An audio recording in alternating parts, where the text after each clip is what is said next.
Ano nga ba ang ibig sabihin ng Philippians 4:13? I can do all things through Christ who strengthens me. Favorite verse mo din ba yan? Sa sobrang popular ng verse na to, makikita nyo to sa sapatos ni Stephen Curry, panay ito kino-quote as life verse, makikita nyo to sa mga posters at marami pang iba. Pero ano nga ba talaga ang ibig sabihin ng verse na to? Pag tiningnan natin ang konteksto nito, si Apostol Pablo dito ay nakakulong sa Rome.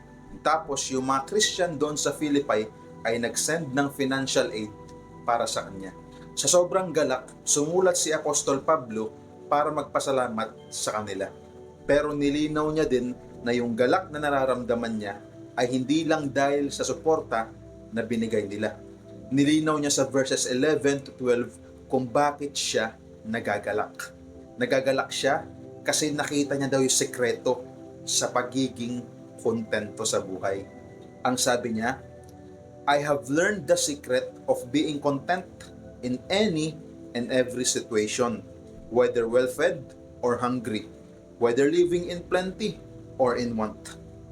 I can do all this through Him who gives me strength. So ang verse po pala na ito ay tumutukoy sa pagiging kontento. Kumbaga sinasabi ni Apostol Pablo dito, kung naranasan niya daw ang maayos na buhay, naranasan niya rin daw ang maghirap. Kung naranasan niya mabusog, naranasan niya rin daw magutom. Naranasan niya daw magdusa at naranasan niya rin magtiis sa loob ng kulungan. Pero sa kabila ng lahat ng yun, kontento na daw siya at kakayanin niya daw lahat dahil kay Kristo na nagbibigay sa kanya ng kalakasan. Amen.